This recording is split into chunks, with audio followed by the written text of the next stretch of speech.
We thank him for his mercy and his blessings to the human family. We thank him for Moses and the Torah. We thank him for Jesus and the gospel. We thank him for Muhammad and the revelation of the Holy Quran. Peace be upon these worthy servants of Allah. As a student of the Honorable Minister Louis Farrakhan, I cannot thank Allah enough for his coming and visiting us here in America in 1930, for his teaching black people in America, in Detroit, for his raising up the Honorable Elijah Muhammad as his chief student, making him his messenger. And today we hold that the Honorable Elijah Muhammad is indeed the exalted Christ. We thank Allah and the Honorable Elijah Muhammad for the Honorable Minister Louis Farrakhan, a black man that has been working on behalf of black people in America for over 50 years. And I would say to you that he is no ways tired. He's about the business of doing the business. And he robs us who say that we admire him of every excuse we might think we have. 80 years old, still on the battlefield, making no excuse. That's right. Doing the work that all of us say we have taken on. That's right. We thank Allah for him. I greet you all, brothers and sisters. Greeting words of peace we said in the Arabic tongue. Assalamu alaikum. I'm honored to be here. I thank our brother who had to leave, Brother Michael McCray, for honoring us, allowing us to come to the press conference and have a few words in support of the black farmers, the independent black farmers, who have suffered discrimination, racism, denied loans, land taken. And I think that we have a responsibility as black people to stand up anytime our people are oppressed and suppressed and cut off from their civil rights and human rights. We as black people have a responsibility to stand there, right? So that's another subject for another time. But the history of the discrimination and racism being hurled at the black farmers is only the same thing that all of us have experienced and continue to experience. Our subject today, do want to go ahead and get into the subject. We're at part 2 of our lecture, Who Will Defend Farrakhan? And we're dealing with Farrakhan, Jesus, of 2,000 years ago, and the controversy of the Jews. Or the controversy that Jesus was 2,000 years ago hurtled in and involved in as it related to the Jewish community. Alright? Now, as most of you all know who have studied both Bible and Holy Quran, God raised up many prophets and messengers among the children of Israel. Among that people that are referred to as Israel. That people that we have been taught is Israel. White folk. Every time God raised up a prophet or a messenger for a people, he raises up that prophet or that messenger not because the people are on the right track. He raised up the prophets and messengers to educate the people, inform the people, and get the people on the right track. So throughout the course of time, God has raised up prophets and messengers among Israel. Even Jesus said out of his own mouth that I am sent but unto the lost sheep of the house of Israel. That's right. He was sent to Israel for what?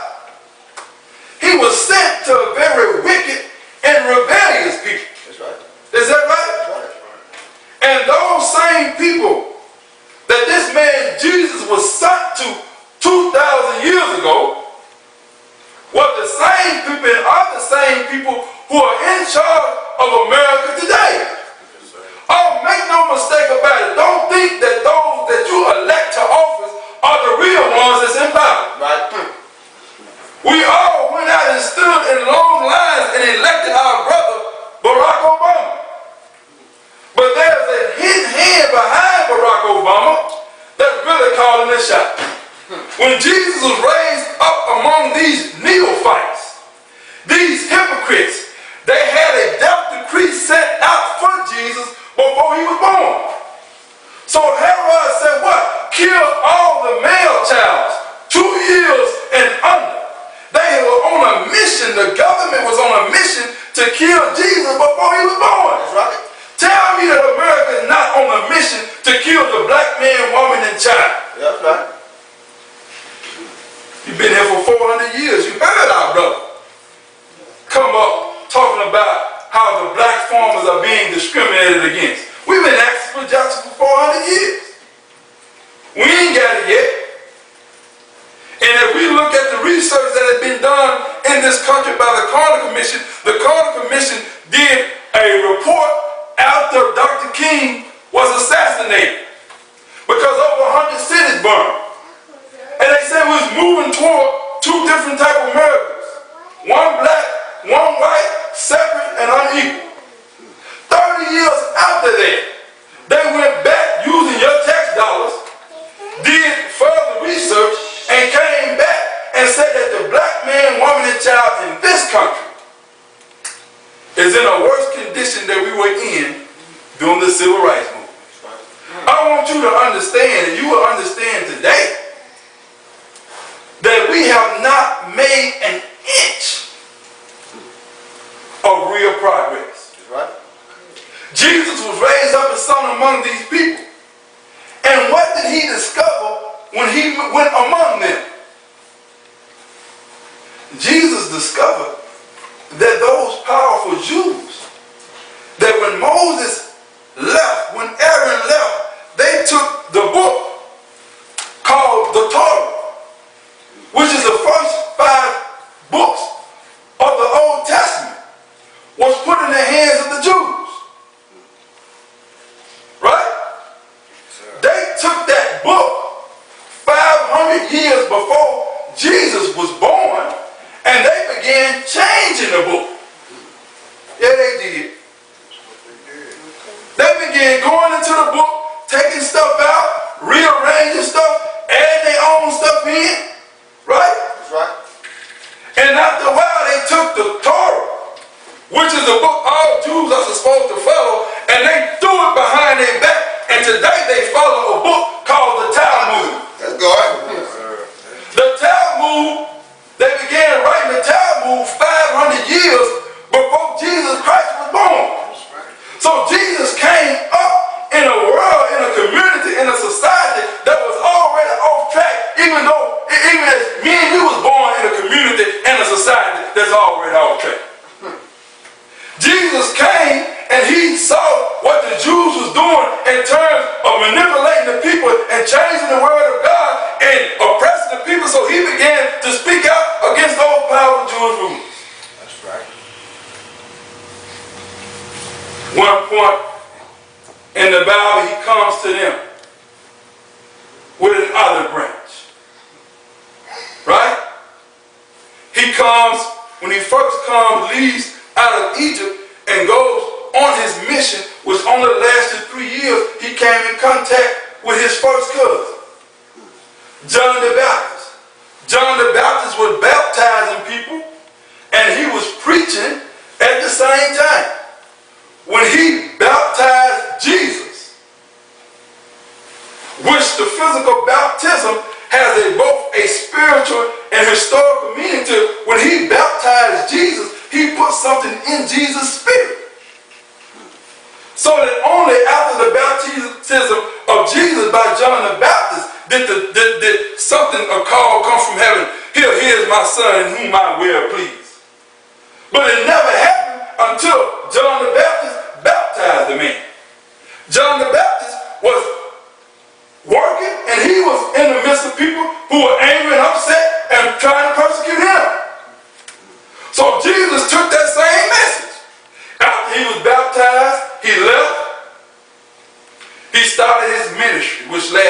3 years. That number 3 is very significant. He started moving about preaching and teaching. Repent, for the kingdom of God is at hand. In his teaching, he ran into the religious leaders of his day. The scribes, the Pharisees, the Sadducees. And when they encountered the message of Jesus, they knew that the message that Jesus had was in conflict with what they had been teaching the people. That's right. Today, Farrakhan has a message in his heart and in his mind that's in conflict with what the overall general religious population of the world has been teaching the people. That's right. Yes, sir. So that now he has a government on his shoulder, even as Jesus of 2,000 years ago had the Roman government on his shoulder. That's right. That's right. Man, Jesus began dealing with these powerful Jews. That's right. What were the Jews doing? They were using the Talmud, their religious customs and practice that they invented that were not of God, to corner the money market. That's right. Right? That's right. How do we know that that was being done? Because when Jesus went into the temple, he encountered the money changers. Right. Who were the money changers? All of us who have been in church for 5, 10, 15 years. Who were the money changers? What was the signs of what they was doing? Right. We don't know because the preacher ain't taught us right. That's right. But I'm going to give it to you uncut. Come on with it. These Jews, who were very powerful, had cornered what was referred to as the half shackle of the sanctuary. What is a half shackle? The half shackle was a very specific coin that was a half an ounce, silver coin that was a half an ounce in weight, pure silver, and it did not have the image of any pagan emperor on it. So what these very powerful Jews did, they would take and buy up all of these coins and collect them. And as the people who were trying to serve God had to have this particular coin in order to pay their tithes in the temple. So they took this coin and they drove the price of the coin up real high. And they would sell this coin for 2, 3, 4, 5, 6, 20 times what it was worth. In the name, robbing the people in the name of God. So we have the same thing today. You go and try to get you a car, and you ain't got the money. The car costs $20,000, but before you get finished paying for it, you done paid $40,000, $50,000, $60,000. Right. We're dealing with the same Jews. Yes. We're dealing with the same satanic forces that Jesus was dealing with. That's right. The Jews who are over everything now. The same ones that your tax money go to every month to Israel. They rejected Jesus. They said that Jesus was not the Messiah. They said that he was not a prophet. They said that Jesus was not even a righteous person. And today they have written in their Talmud that Jesus is in hell. That's right. These are the same people that the preacher prays. These are the same preachers that the preachers look up to. These are the same people that own these banks. That's right. That the so-called men of God go and bow down to for money. That's right. Talk back to me. So Jesus was in this controversy with these Jews. He was calling them out. He was calling them to task. How will you know the man of God when the man of God in your midst? Not because he's just some Negro preacher, but the man of God does the work of God, which is calling out Satan. And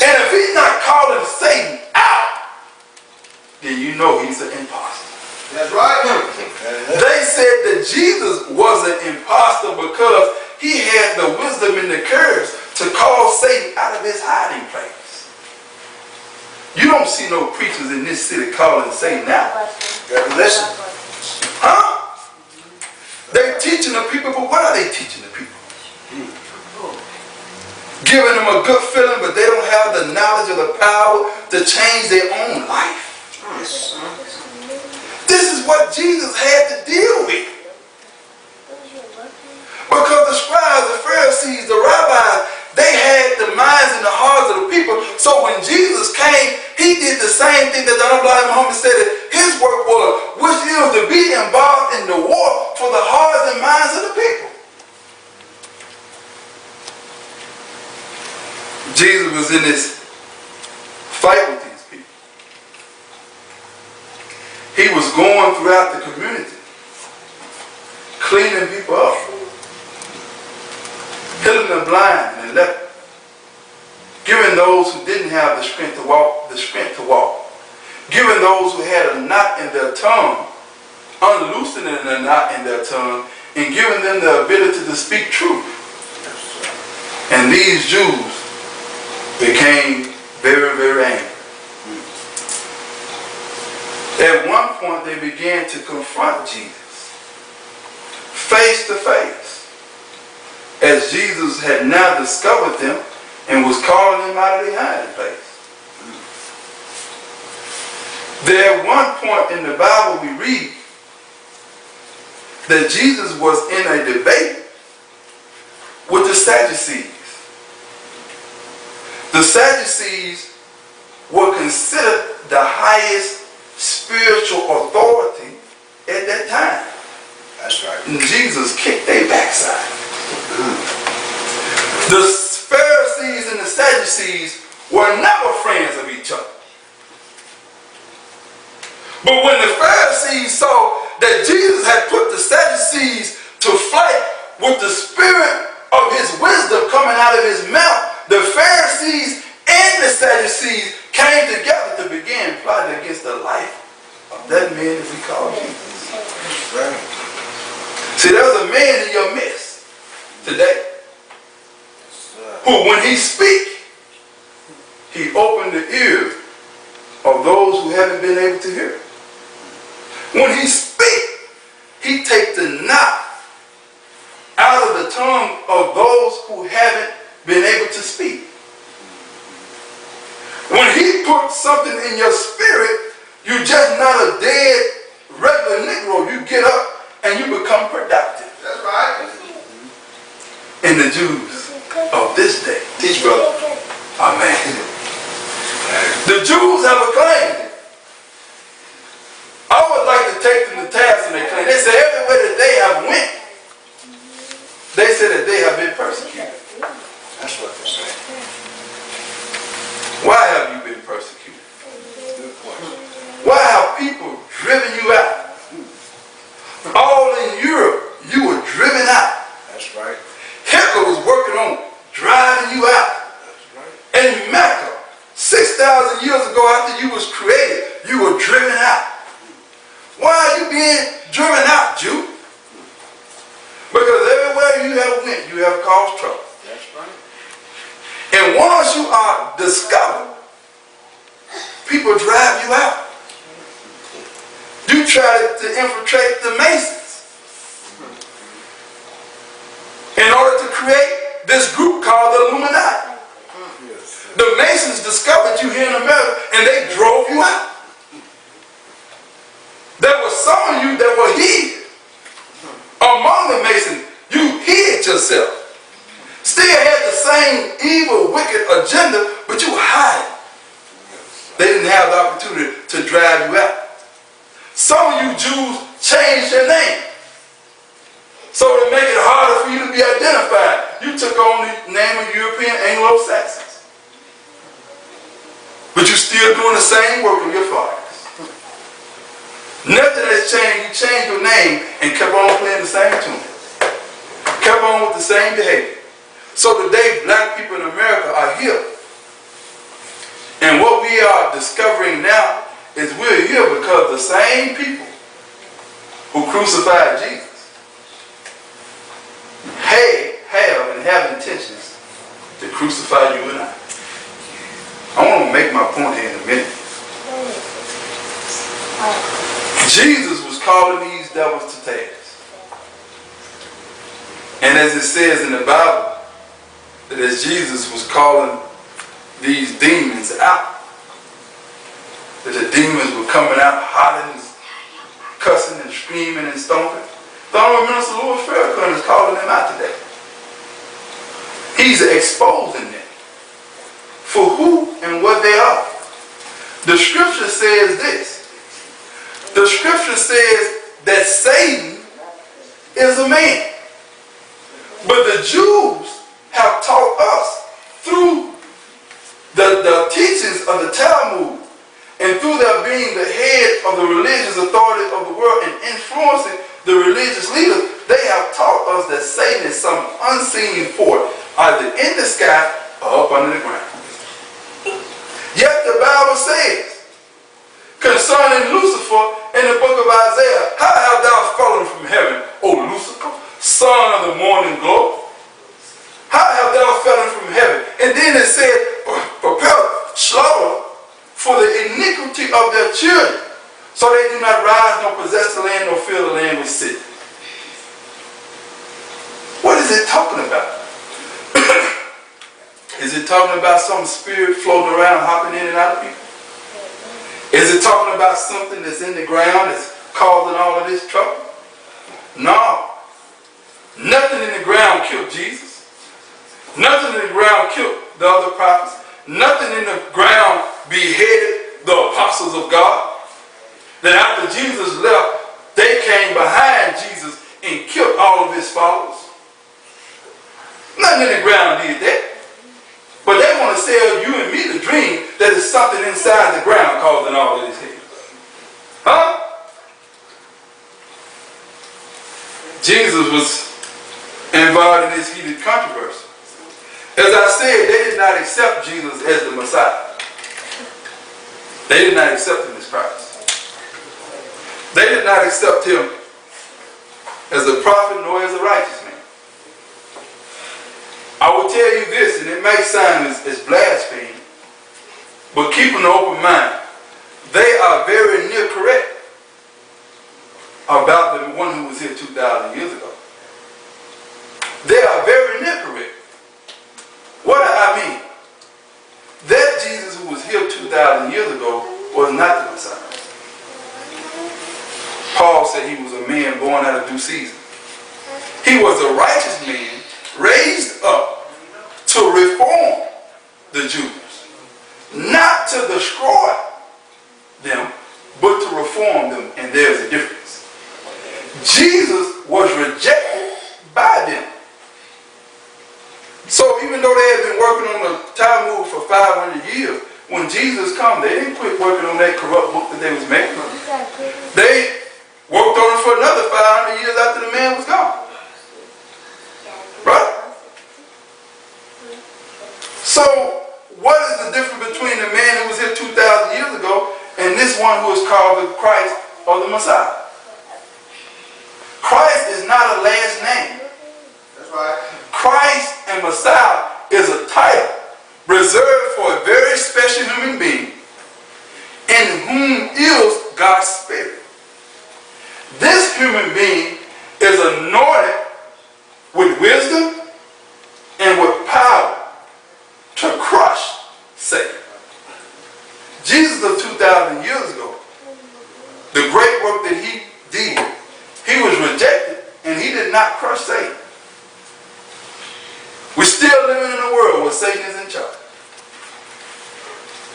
Talk back to me now. If I'm wrong, let me know that I'm wrong. But from what I see, we are still living in a world where Satan is in charge. That's right. Right? So when you look at the different aspects of the world, when you go into the education, Satan has kicked the idea of God out of the educational system. When you go into law, they have kicked the very idea of God out of law. The Jews control Hollywood. They have kicked the very idea of God out of Hollywood. So now you're going to be a black man and you're going to rise to the top as an actor or entertainer. You have to do what? You have to get down and dirty. You have to either dress up as a black man, dress up as a woman, and act like a damn faggot to get to the top. Or you have to call your sisters, black women, B's and H's to get money. So this looks like to me that Satan is still in power. So they're very near correct. That one who was here 2,000 years ago was not raised to crush them out. He was raised to call them out and to expose them. But he was not raised to crush them. But in the book of Revelation, talks about one. Say he will be coming, think not that I come to send peace. Nay, I come with a sword. And it said that he will come at the head of 10,000. And there will be blood dripping from his sword. It said that blood would run in the streets all the way up to the horse's bridle.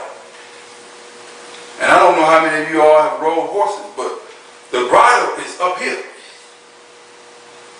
So this one who is called Messiah of Christ, he comes to make war. I want you to understand that. You can't say that you're on his side if you don't understand his word. Talk. You can't say that you're going to be with him if you don't know how to identify him. How do we identify this one who is referred to as Messiah or Christ? We identify him by paralleling his work or contrasting his work to the work of the Jesus who was here 2,000 years ago. Because before the final destruction, he comes doing what? Teaching as Jesus taught. There is not any man on the planet, the whole 196,940,000 square miles, that is doing the work of Minister Farrakhan. Not one. Among the Jews, the Christians, or the Muslims, there is not one man that is doing the work that he's doing. I'm going to make my point in a minute. Now, what did they use to get Jesus? What did they use? Now, they said that Jesus was moving among the people and doing great works. And when the Jews confronted him, he said, for which of these great works that I do, these good works, that you stoned me for? Jesus looked at him and said, these words. Why you wish to persecute me? They said, we are not stoning you for the good works that you have done. We are stoning you because you being a man blaspheme and say that you make yourself equal to God. You see what I'm saying? What are they saying today? Why do they want to stone Farrakhan? Why? Not because of his good works per se, but they fear being exposed as the same satanic force Jesus was fighting against. That's why they wish to kill God's man.